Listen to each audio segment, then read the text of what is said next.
The grand ballroom of the Westmore Hotel glittered like a jewelry box under the massive crystal chandeliers. Women in designer gowns floated across the marble floors while men in expensive suits laughed over champagne glasses.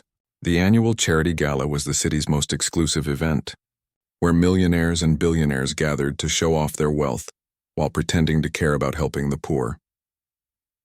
Grace Williams stood near the service entrance, wearing a simple black dress that she had borrowed from her neighbor. Her hands trembled as she clutched a small envelope containing her only hope. Inside was a letter explaining her daughter's medical condition and a desperate plea for financial help. She had tried everything else. The hospital bills were crushing her. Her daughter Maya needed surgery that cost more than Grace could earn in 5 years of cleaning houses. She was not supposed to be there. The security at the door had tried to turn her away, but Grace had slipped in through the kitchen when the catering staff was too busy to notice. Her heart pounded in her chest as she moved along the wall, trying to stay invisible among the servers carrying trays of expensive food that could feed her family for a month. Grace had cleaned houses for wealthy families all her life. She knew how they looked at people like her. To them, she was invisible unless they needed something. But tonight she had to try. Someone in this room had enough money to save her daughter without even noticing it was gone from their bank account. A woman in a red dress nearly bumped into her and gave Grace a disgusted look, as if she was dirt on the bottom of her shoe. Grace mumbled an apology and moved away quickly. She spotted a group of important-looking people near the stage and took a deep breath. She had practiced her speech 100 times. She would be polite and respectful. She would explain about Maya and show them the medical papers she had brought. Before she could take 3 steps, a heavy hand landed on her shoulder. Grace turned to see a large security guard glaring down at her. His name tag read Stevens and his face showed no sympathy. "You need to leave right now," he said in a low voice. "This is a private event. How did you even get in here?" Grace's eyes filled with tears, but she refused to let them fall. "Please, I just need 5 minutes. My daughter is sick and I need help. These people have so much money and I just need someone to listen." Stevens shook his head. "I don't care about your problems. You're trespassing. Either you walk out quietly or I'll have the police arrest you." Other guests were starting to notice the commotion. Grace felt her face burning with shame as people stared at her. Some whispered to each other behind their hands. A few laughed. To them, she was entertainment, a poor black woman who didn't belong in their world. "I'm going," Grace whispered, her voice breaking. "I'm sorry." She turned toward the exit, her vision blurred with tears. All that courage it had taken to come here, all that hope was crumbling into dust. Maya's face appeared in her mind. Her beautiful 10-year-old daughter who loved to draw pictures of butterflies. Maya, who was lying in a hospital bed getting weaker every day because her mother couldn't afford to save her. Suddenly, chaos erupted near the main entrance. People gasped and moved aside as a young man rushed into the ballroom. He was about 25 years old, wearing an expensive suit that probably cost more than Grace's car. His face was pale and his eyes were wild as they scanned the crowd. "Stop!" he shouted, his voice echoing through the room. The music stopped. Conversations died. Everyone turned to look at the young man. Grace recognized him from newspapers and television. Marcus Westmore, the only son of billionaire Richard Westmore, who owned half the real estate in the city. Marcus was known for his wild behavior and constant scandals. His father had spent millions covering up his mistakes. Marcus's eyes swept across the room and then suddenly locked onto Grace. He went completely still. His mouth fell open. The color drained from his face as if he had seen a ghost. Then Marcus raised his hand and pointed directly at Grace. His finger shook. His whole body trembled. When he spoke, his voice cracked with emotion that silenced the entire room. "Mom?" he said. The word hung in the air like a bomb waiting to explode. Grace stared at him in confusion. She had never seen this young man before in her life. What was he talking about? Why was everyone looking at her with such shock? Marcus started walking toward her, pushing people out of his way. Tears were streaming down his face. "Mom, is it really you? After all these years?" The security guard's hand fell away from Grace's shoulder. Richard Westmore emerged from the crowd, his face twisted with anger and something else. Fear, perhaps. He grabbed his son's arm. "Marcus, what are you doing?" "You're making a scene." "That woman is nobody."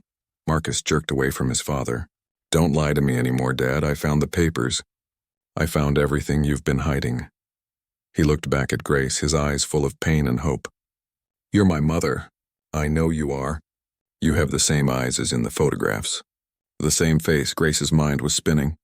This was impossible. This was some kind of mistake or a cruel joke. But Marcus seemed so certain, so desperate, and the way Richard Westmore's face had gone white told her that something very wrong was happening here. "I think there's been a terrible mistake," Grace said quietly. "I don't have a son. I only have a daughter. I've never met you before." But even as she said the words, something nagged at the back of her mind. A memory she had buried so deep that it felt like it belonged to someone else. 26 years ago, when Grace was just 16 years old, something terrible had happened. Something she had tried to forget. Marcus pulled a photograph from his jacket pocket. It was old and faded, but Grace recognized it immediately. The world tilted sideways. Her legs went weak, because the girl in that photograph was her, and she was holding a baby. The photograph fell from Grace's shaking hands and drifted to the marble floor. Everyone in the ballroom seemed frozen in place, waiting to see what would happen next. Grace felt like she couldn't breathe. The memories she had locked away for 26 years came flooding back with brutal force. She had been just 16, working as a housekeeper for a wealthy family to help her sick grandmother. The family's oldest son had seemed kind at first. He had talked to her like she was a real person instead of just hired help. But then one night, when everyone else was away, he had forced himself on her. When Grace discovered she was pregnant, the family had threatened her. They said no one would believe a poor black girl over their respectable son. They said they would destroy her grandmother's life if Grace told anyone. The family had made arrangements. They took Grace to a private clinic when her time came. She remembered the pain, remembered hearing a baby cry and then nothing. When she woke up, they told her the baby had died. They gave her money and made her sign papers saying she would never speak about what happened. Grace had been so young, so scared, so alone. She had believed them. But now Marcus stood before her with that photograph, and Grace realized she had been lied to. Her baby hadn't died. Her son had been alive all this time. "Where did you get that picture?" Grace whispered, her voice barely audible. Marcus's hands were shaking as he held the photo. "I found it hidden in my father's safe, along with adoption papers and medical records. My whole life was a lie." He turned to Richard Westmore with pure hatred in his eyes. "You told me my birth mother abandoned me because she didn't want me. You said she was a drug addict who sold me for money. But that wasn't true, was it?" Richard's face had turned red. He looked around at all the guests watching this disaster unfold. His reputation, his carefully crafted image, was crumbling in front of the city's elite. "Marcus, we can discuss this privately. This is neither the time nor the place. There's nothing to discuss," Marcus shouted. "You stole me from my mother. You covered up what your brother did to her. And you've been lying to me my entire life." The crowd gasped. Phones appeared as people started recording. This scandal would be all over the news within minutes. Richard Westmore's brother had died 10 years ago, but the implications of what Marcus was saying were devastating. Grace's mind was reeling. Richard Westmore's brother. She tried to remember his name. Thomas. Thomas Westmore had been the one who hurt her, and apparently, Richard had helped cover it up by taking the baby and raising him as his adopted son. They had told her the baby died while secretly keeping him in the family. The cruelty of it made Grace feel sick. "My daughter," Grace suddenly said, her voice stronger now. The shock was wearing off and anger was taking its place. "I have a daughter who's dying in the hospital right now because I can't afford her surgery. Meanwhile, you've been raising my son in mansions and giving him everything money can buy. You stole 26 years from both of us." Marcus looked at her with anguish. "You have another child?" "I have a sister. Her name is Maya. She's 10 years old and she has a heart condition that will kill her without surgery." Grace's voice cracked. "I came here tonight to beg for money to save her. I had no idea I would find the son I thought I lost." Richard stepped forward, trying to regain control of the situation. "Now let's all calm down and think rationally. Miss Williams, I'm prepared to offer you a substantial amount of money in exchange for your silence about this matter. I know how to pay for your daughter's surgery and set you up comfortably for life. All you need to do is sign a non-disclosure agreement and leave quietly." The silence that followed was suffocating. Grace looked at Richard Westmore's cold eyes and saw no remorse, no shame, only calculation. He was trying to buy her silence just like his family had done 26 years ago. He thought everything could be fixed with money. Marcus spoke before Grace could respond. "You're not paying her off, Dad, not this time. I'm going to make sure everyone knows what you and Uncle Thomas did. I'm going to make sure she gets justice." "Don't be stupid, boy," Richard hissed. "You'll destroy the family name. You'll destroy everything I've built. And for what? For a woman you don't even know?" "She's my mother." Marcus's voice echoed through the ballroom. "And you're a monster who helped his brother cover up a crime. You stole a baby and let a 16-year-old girl believe her child was dead. What kind of person does that?" Grace watched father and son face each other with decades of lies between them. She thought about all the years she had carried the guilt and grief of losing a baby. All the nights she had cried herself to sleep. All the times she had wondered what her son would have looked like, what kind of person he would have become. And all along he had been alive, growing up just across town in a world she could never enter. But then she thought about Maya, lying in that hospital bed. Maya, who needed her mother to be smart and strong. Taking Richard's money would save her daughter's life. Justice was important, but Maya's life was everything. Before Grace could speak, a woman's voice cut through the tension. "I don't think you'll be buying anyone's silence, Richard." Everyone turned to see an elegant older woman stepping forward from the crowd. Grace recognized her from society pages. Catherine Westmore, Richard's wife. Marcus's adoptive mother. Catherine's face was pale but composed as she addressed her husband. "I've known about Marcus's real parentage for 15 years. I found the papers you were hiding, and I've kept copies in a safe place. I also have evidence of other crimes you and your brother committed over the years. If you try to silence Miss Williams or threaten her in any way, all of that evidence goes to the authorities and the press." Richard stared at his wife in shock. "Catherine, what are you doing?" "Something I should have done years ago," Catherine said quietly. "I've stood by and watched you be cruel and heartless for too long. I thought I was protecting Marcus by staying silent, but I was just protecting a monster." She turned to Grace with genuine sorrow in her eyes.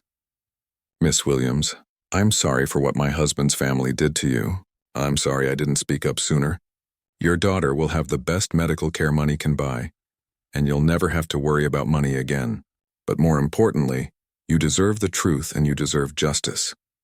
The ballroom erupted in chaos. Guests were talking excitedly, cameras were flashing, and security was trying to manage the situation. Richard Westmore looked like he might have a heart attack. His face was purple with rage and fear.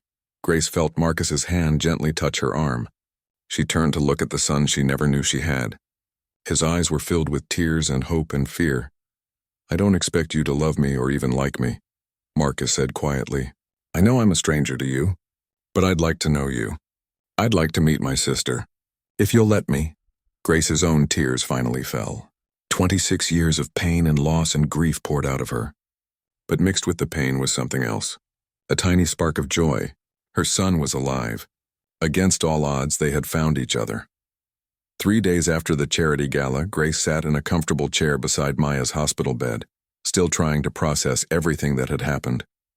The best cardiac surgeon in the country had examined Maya and scheduled her surgery for the following week. Catherine Westmore had paid for everything and arranged for Grace to stay in a hotel near the hospital instead of making the 2-hour bus journey back and forth. Maya was awake now, drawing pictures as usual. She had been stunned when Grace explained that she had an older brother, and even more shocked when that brother turned out to be Marcus Westmore, whose face was currently on every news channel and website. "Is he really coming to visit today?" Maya asked for the 10th time, her eyes bright with excitement. Despite her illness, she had a spark of life that made Grace's heart ache with love and fear. "He said he would be here this afternoon," Grace confirmed. She was nervous about the meeting. In the 3 days since the gala, she had spoken to Marcus twice on the phone. The conversations had been awkward and emotional. They were strangers trying to build a relationship from nothing. Grace wanted to feel that instant mother-son connection, but the truth was more complicated. She had mourned this child as a baby. The man he had become was someone she didn't know. The scandal had exploded across the media. Richard Westmore was facing multiple investigations. Catherine's evidence revealed that he and his brother Thomas had covered up several crimes over the years, including what Thomas had done to Grace. Lawyers had contacted Grace about pressing charges, but the statute of limitations had passed on most of it. Still, The court of public opinion was destroying Richard's reputation and business empire. Marcus had moved out of his father's mansion and was staying in a hotel while he figured out his next steps. The young man who had been known for partying and wasting his trust fund was suddenly showing a different side. He had given interviews talking about justice for survivors of assault and the need for wealthy families to be held accountable. Overnight, he had gone from spoiled rich kid to advocate for the powerless. A knock on the door made both Grace and Maya look up. Marcus stood in the doorway holding a huge stuffed elephant and looking terrified. He wore jeans and a simple shirt instead of his usual expensive suits. His eyes found Grace first, seeking permission to enter. "Come in," Grace said softly. Marcus walked in slowly, like he was afraid of breaking something. He looked at Maya and his face softened into a smile. "Hi, you must be Maya. I'm Marcus. I guess I'm your big brother." Maya stared at him with wide eyes. "You're really rich," she said bluntly. Marcus laughed and the sound was genuine. "Yeah, I guess I am, but that doesn't matter right now. What matters is that you're my little sister and I want to get to know you." He held out the stuffed elephant. "I brought you this. The lady at the store said elephants are good luck." Maya took the elephant and hugged it tight. "Thank you. I'm going to name him Lucky." She looked at Grace and then back at Marcus. "Are you going to live with us after I get better?" The question hung in the air. Marcus glanced at Grace, uncertainty written all over his face. Grace didn't know how to answer either. Everything was happening so fast. A week ago, she was alone in the world except for Maya. Now she had a son she never knew existed, and that son came with complicated baggage and a level of wealth that made her uncomfortable. "Let's just take things one day at a time," Grace said gently. "Right now, we're focused on getting you healthy. Everything else we can figure out later." Marcus pulled up a chair on the other side of Maya's bed. "Your mom's right, but I promise you, Maya, I'm not going anywhere. I'm going to be here for you and for her. I know I'm new at this whole family thing, but I want to try." For the next hour, Grace watched as Marcus and Maya talked. He asked about her drawings and she showed him her sketchbook filled with butterflies and flowers. He told her stories about the places he had traveled, making her laugh with funny descriptions. Slowly, Grace felt some of her tension ease. Maybe this could work. Maybe they could build something real from the ashes of all those lies. But then Maya's doctor arrived with Catherine Westmore, and the reality of their complicated situation came crashing back. Catherine had been nothing but kind and generous, but she was still the woman who had raised Marcus. She was still Richard Westmore's wife, even though she had now filed for divorce. "I hope I'm not intruding," Catherine said politely. "Dr. Chen wanted to discuss Maya's surgery details, and I thought I should be here since I'm handling the medical expenses." Grace stood up, feeling suddenly defensive. "I appreciate everything you've done, Mrs. Westmore. But Maya is my daughter. I should be making decisions about her care." "Of course," Catherine said quickly. "I didn't mean to overstep. I just want to help." The awkwardness was thick enough to cut with a knife. Marcus looked between his birth mother and adoptive mother with visible discomfort. Maya watched everything with intelligent eyes, understanding more than the adults probably realized. Dr. Chen cleared his throat. "Perhaps we should focus on the medical matters. Maya, the surgery is scheduled for Monday morning.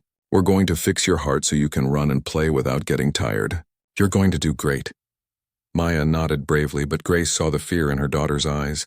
Grace wanted to scoop her up and hold her tight, protect her from everything scary in the world. But she couldn't protect Maya from this.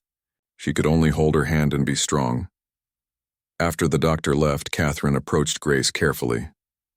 "Miss Williams, may I speak with you privately for a moment?" Grace didn't want to leave Maya, but Marcus said, "I'll stay with her. You two go ahead." In the hallway, Catherine twisted her hands nervously. For all her wealth and polish, she looked vulnerable. "I know this situation is incredibly difficult," she began. "I can't imagine what you're feeling. But I want you to know that I love Marcus like he's my own son. I've raised him for 26 years, and I'm terrified of losing him." Grace saw the genuine pain in Catherine's eyes and felt an unexpected surge of sympathy. "I'm not trying to take him away from you," Grace said quietly. "You're the mother he knows. You're the one who raised him and loved him. I can't compete with that and I don't want to. But you're his birth mother," Catherine said. "You have a right to a relationship with him. I just hope there's room for both of us in his life." It was a fair request, and Grace nodded. I think Marcus needs both of us. He's angry at your husband, and he has every right to be. But that anger shouldn't include you. You did right by coming forward with the truth. Catherine's eyes filled with tears. I should have done it years ago. I was a coward. I was afraid of losing everything. Losing Marcus. But by staying silent, I hurt you and I hurt him. She took a deep breath. I want to set up a trust fund for Maya's future medical expenses and education. And I want to give you the house in Riverside. It's a small property by Westmore standards, but it's comfortable, and it's in a good school district. I want you and Maya to have stability. Grace felt overwhelmed. That's too much. I can't accept all that. You can and you will, Catherine said firmly. It's the least I can do. Besides, it's not coming from Richard's money. I have my own family fortune that I inherited from my parents. This is my choice, she paused. I also want to help you sue the Westmore estate for what Thomas did to you, and for the years you lost with Marcus. You deserve compensation and you deserve justice. Before Grace could respond, shouting erupted from somewhere down the hallway. Both women hurried back toward Maya's room, where they found Marcus blocking the doorway. Richard Westmore stood in the corridor, looking disheveled and desperate. Two security guards were approaching quickly. Get out of my way, Marcus, Richard demanded. I have a right to see my son. I'm not your son, Marcus said coldly. You're nothing to me. Richard's face twisted with rage and something that might have been pain. I raised you. I gave you everything. I made you who you are. You can't just throw that away for some woman you don't even know. That woman is my mother, Marcus said. And you stole me from her. You helped your brother commit a crime and then you covered it up for 26 years. You're not a father. You're a criminal. The security guards reached them. Mr. Westmore, you need to leave the premises. You've been banned from this floor. Richard looked past Marcus to where Grace stood. His eyes were filled with hatred. This is all your fault. You ruined my family. You should have stayed in your place. The words were like a slap. Grace felt decades of prejudice and cruelty in them. To Richard, she would always be just a poor black maid who didn't matter. Even now, with his world falling apart, he refused to see her as a human being worthy of basic dignity. But Grace stood tall and looked him right in the eye. Your family ruined itself with lies and cruelty. I'm just the person who finally brought the truth to light. Now get out before I have you arrested for harassment. The security guards escorted Richard away while he shouted threats and insults. When he was gone, Marcus slumped against the wall, shaking. Grace went to him and for the first time pulled him into a hug. He was so much taller than her, but in that moment he felt like the lost baby she had grieved for so long. I'm sorry, Marcus whispered. I'm sorry he said those things to you. It's not your fault, Grace told him. None of this is your fault. You were a victim too. Maya's small voice came from the doorway. Is everyone okay?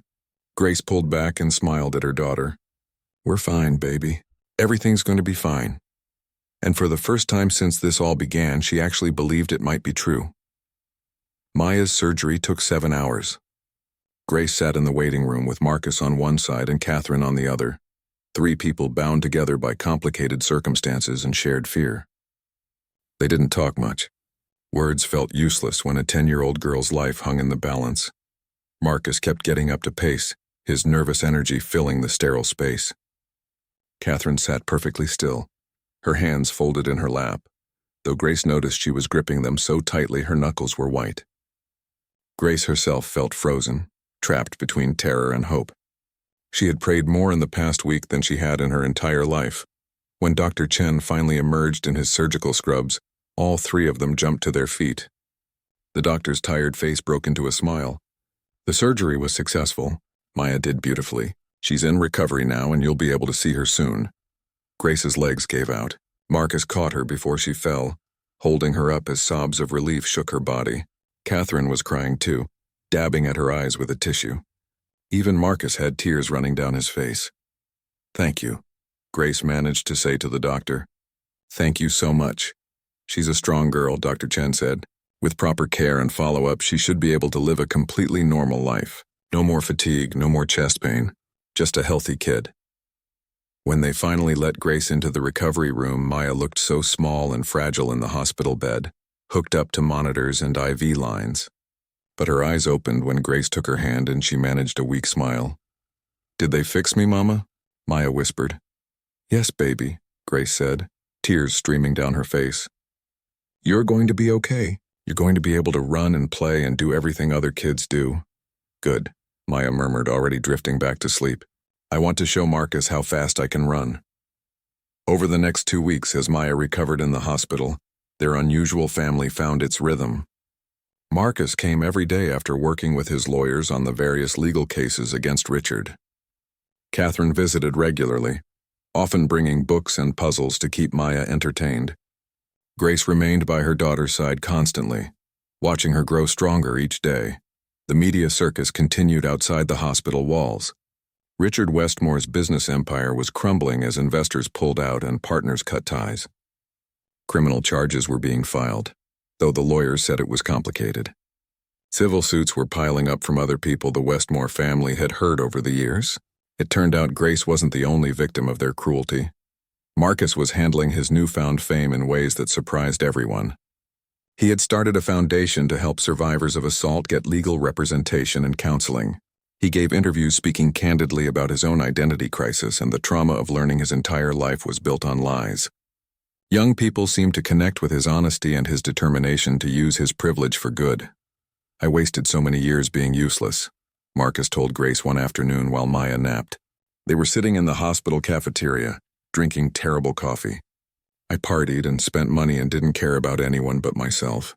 I think part of me always knew something was wrong, that there was this emptiness inside me. Now I understand why. Grace studied her son's face, looking for traces of herself and finding them in unexpected places. The shape of his hands, the way he tilted his head when he was thinking. Small things that proved he was hers even though they had been separated for so long. You were a victim too, Grace said. You were raised by people who built their lives on lies and violence. You didn't have a chance to know who you really were. Do you think I can change? Marcus asked quietly. Do you think I can become someone better? You already are someone better, Grace told him. The fact that you're asking that question proves it. Your father would never question himself like that. Marcus flinched at the word father. Richard isn't my father. I don't know what he is to me anymore. A stranger. A criminal. Definitely not family. He raised you, though, Grace said carefully. I know he's done terrible things and I'm not defending him. But for 26 years he was your father. That has to mean something even if it's complicated. How can you be so understanding about this? Marcus asked, frustration in his voice. He helped his brother hurt you. He stole your baby. He's tried to destroy you multiple times since the truth came out. Why aren't you angrier? Grace was quiet for a moment, considering her answer. I am angry. I'm furious about the years I lost with you and the lies I was told, but I've also learned that holding on to anger just makes you sick inside. I've spent too much of my life being sad and scared. Now I want to focus on what I have instead of what was taken from me. What do you have? Marcus asked. I have Maya, healthy and recovering. I have you against all odds. I have a chance to build something good from something terrible. Grace reached across the table and took his hand. You're my son. I may not have raised you and we're basically strangers, but you're still mine. And I'm going to love you even if we're still figuring out what that means. Marcus's eyes filled with tears. I want to be a good son to you. I want to be a good brother to Maya. I just don't know how. Catherine was a good mother in many ways, but the whole family was so dysfunctional. I don't know what normal is supposed to look like. None of us do, Grace assured him. We're all just making it up as we go along, but we'll figure it out together. That evening, Catherine came by with her lawyer. She had papers for Grace to sign regarding the house. In Riverside and the trust fund for Maya. The lawyer explained everything carefully, making sure Grace understood that there were no strings attached. The property would be in Grace's name, free and clear. The trust fund would provide for Maya's education and any future medical needs. This feels like too much, Grace said again, even though she knew she needed to accept. Maya deserved security and opportunities. Grace's pride couldn't stand in the way of her daughter's future. It's not enough, Catherine said firmly. Nothing can give you back the years you lost with Marcus. Nothing can undo what Thomas did or compensate for Richard's cover-up. But at least this gives you and Maya a foundation to build on. After the papers were signed and the lawyer left, Catherine lingered. She looked tired, older than she had just 2 weeks ago. The stress of the divorce and scandal was taking its toll. How are you holding up? Grace asked. Catherine laughed bitterly. My husband is probably going to prison. My friends have abandoned me. My name is mud in society circles, but honestly, I feel freer than I have in decades. I should have left Richard years ago. I should have stood up to him. Maybe if I had, none of this would have happened. You can't change the past, Grace said. Trust me, I know. All you can do is try to do better going forward. Are you always this wise? Catherine asked with a slight smile. Not wise, Grace said. Just tired of carrying around regret and what-ifs. Life's too short, Catherine nodded thoughtfully. Then she said, I want to ask you something, and please be honest. Do you hate me? For raising Marcus while you thought he was dead? For staying with Richard all these years while knowing what his family did? Grace considered the question carefully. Did she hate Catherine? It would be easy to. Catherine had lived in luxury while Grace struggled to survive.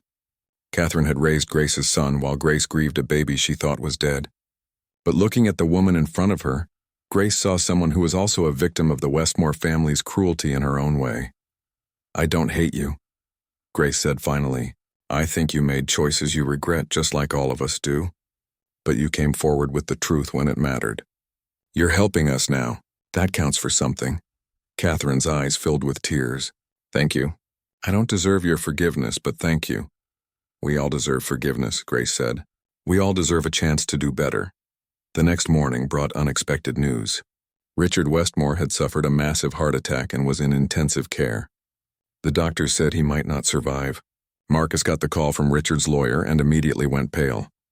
I have to go to the hospital, he said, though he looked conflicted. Do you want me to come with you? Grace offered. Marcus shook his head. No, stay with Maya. I need to do this alone.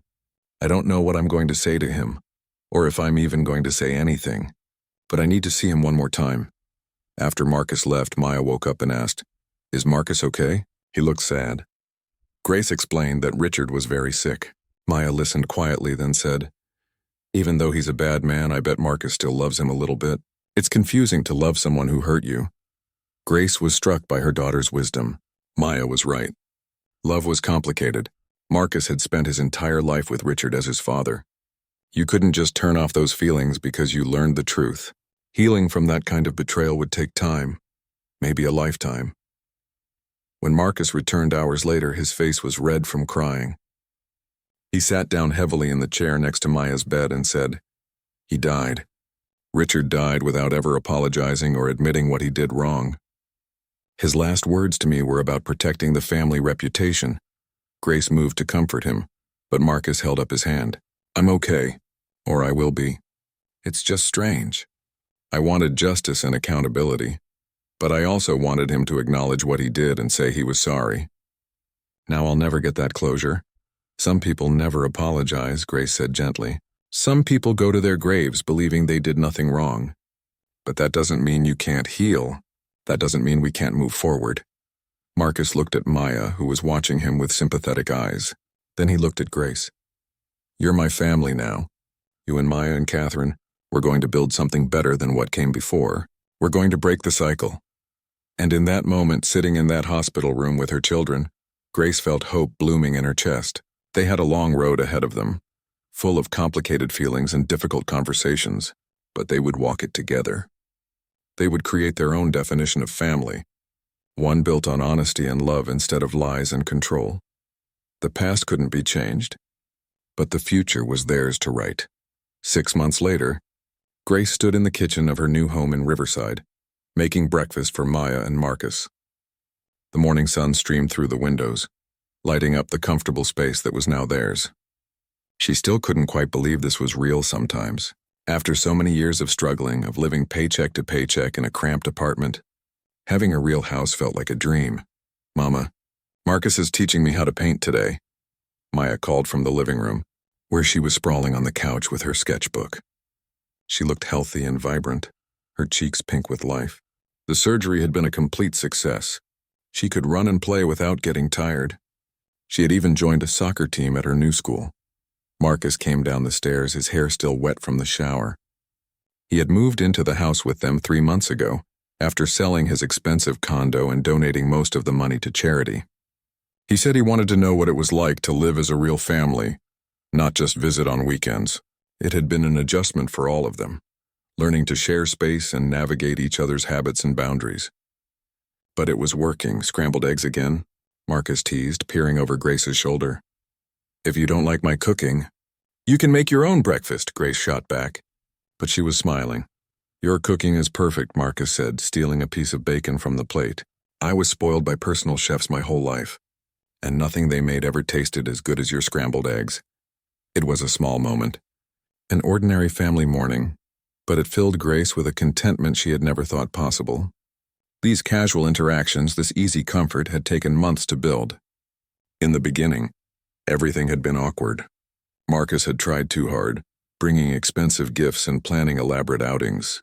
Grace had been defensive, afraid to accept help or show vulnerability. Maya had been the bridge between them, with her childish honesty and ability to see past complicated adult emotions. After breakfast, Catherine arrived to pick up Maya for a movie date. The older woman had become a fixture in their lives, a grandmother figure to Maya and a continued presence in Marcus's life. The divorce from Richard's estate had been finalized, and Catherine had moved into a modest apartment downtown. She seemed happier than Grace had ever seen her, lighter somehow. Ready for our adventure, Maya? Catherine asked, smiling as Maya ran to hug her.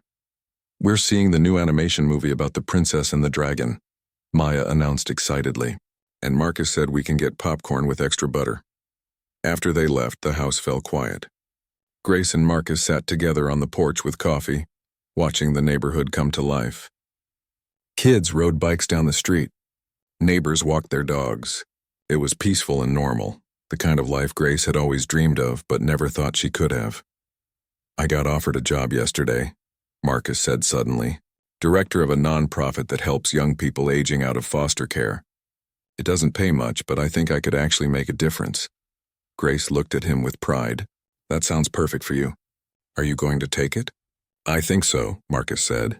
I've been volunteering there for a few months and I love the work. These kids, they remind me of what my life could have been if things had been different. If I had grown up with you instead of with Richard and his money. Your life would have been harder, Grace said honestly. We would have struggled. You wouldn't have had private schools or fancy vacations. But I would have had you, Marcus said. I would have had love instead of lies. I would have had Maya as a sister from the start instead of missing the first 10 years of her life. The material things don't matter as much as I used to think they did. Grace put her hand over his. I'm proud of the man you're becoming. Not the man Richard tried to make you, but the person you're choosing to be. I'm still figuring it out, Marcus admitted. Some days I wake up and I'm still angry about everything that was stolen from us. Other days I feel guilty for being angry because I had so many advantages that you and Maya never had. It's confusing. Healing isn't a straight line, Grace told him. We're all still processing what happened. But we're doing it together, and that makes all the difference. They sat in comfortable silence for a while. Then Marcus said, I've been thinking about trying to find my biological father's other victims. The investigation into Richard's cover-ups revealed that Thomas assaulted at least 3 other young women who worked for the family over the years. I want to reach out to them, see if they need help or support. Grace felt a flutter of old pain at the mention of Thomas, but she pushed it down. That's a good idea. Those women deserve to know they weren't alone, that someone believes them and cares about their pain. Would you want to be involved? Marcus asked. You don't have to. I know it might be too hard to face, Grace thought about it. A year ago she would have said no immediately. The shame and trauma had been too fresh, too overwhelming. But she had been seeing a therapist that Catherine had connected her with, working through the layers of hurt and guilt she had carried for so long. She was stronger now. I think I would, Grace said slowly. I think it might help, actually. To connect with other survivors, to know we all made it through. Marcus squeezed her hand. You're the strongest person I know. I'm not strong, Grace said. I'm just stubborn. I refuse to let what happened to me define my whole life. I refuse to let Maya grow up seeing her mother as a victim instead of a survivor. That's strength, Marcus insisted. Later that afternoon, Grace was in the garden planting flowers when her phone rang. It was her lawyer, calling with news about the civil suit against the Westmore estate. Richard's death had complicated things, but they were still pursuing damages for what had been done to Grace and Marcus. We've received a settlement offer, the lawyer explained. It's substantial. Enough to ensure your financial security for the rest of your life, and to fund Marcus's nonprofit work if he chooses. Grace listened to the details, her mind spinning. Money couldn't undo the past, but it could build a better future. It could help other people who had been hurt by powerful families who thought they were above the law. Accept it, Grace said. But I want half of it to go into a fund for other survivors of assault who need legal help or counseling. Can we do that? Absolutely, the lawyer said, and Grace could hear the smile in her voice. I'll draw up the papers. When Marcus came home that evening with Maya and Catherine, Grace shared the news. They all sat together in the living room processing what this meant. We could do so much good with that money, Marcus said, his eyes bright with possibility. We could expand the nonprofit, create scholarship programs, fund legal aid clinics.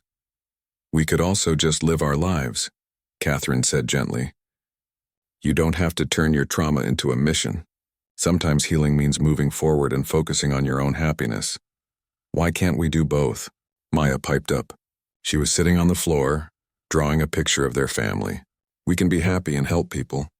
That's what heroes do, Grace laughed. When did you get so smart?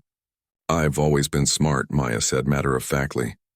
You just notice more now that I'm not sick all the time.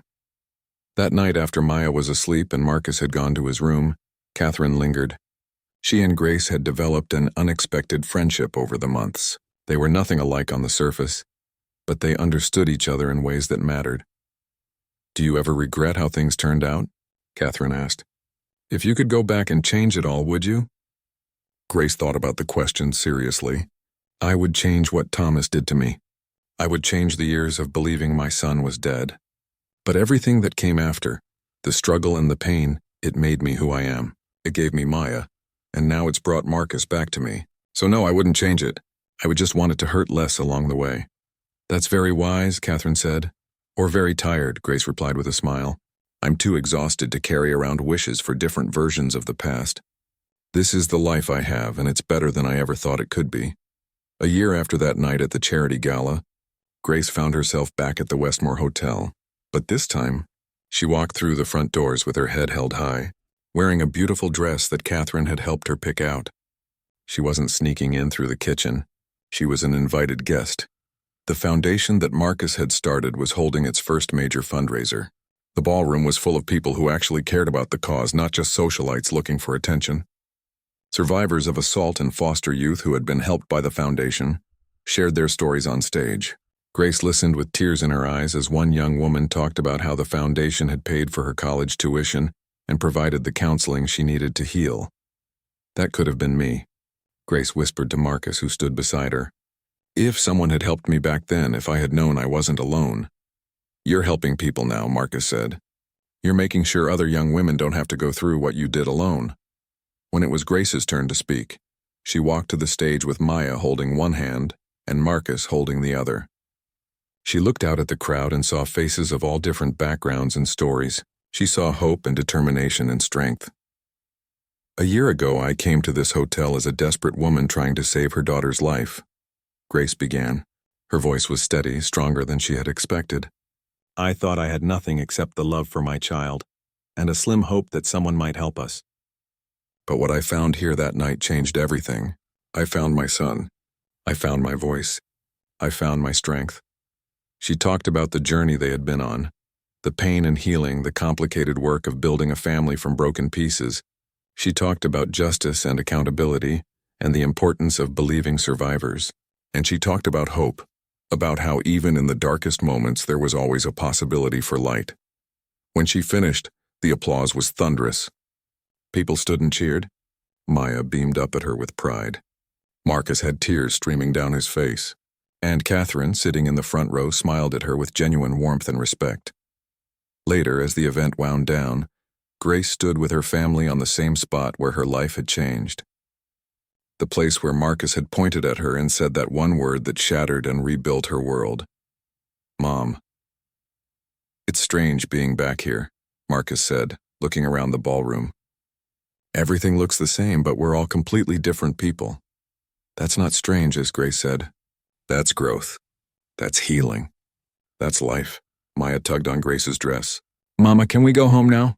I'm tired. Home, such a simple word, but it meant everything. Grace looked at her daughter. healthy and happy.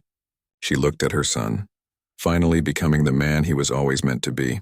She looked at Catherine, who had become more than just the woman who raised her son. She was family too, chosen family. Yes, Grace said, pulling them all close. Let's go home. As they walked out of the hotel together, Grace realized that this was what she had been searching for all along. Not money or justice or revenge. Just love, just family. Just a place to belong. The struggle that had brought her to that charity gala had been real and painful. But it had also brought her here, to this moment with these people, and that made every hardship worth it. Grace Williams had entered that gala as a struggling maid begging for help. She was leaving as a mother, a survivor, and a woman who had found her strength. The journey had been long and hard, but she had made it. And the best part? The journey was just beginning.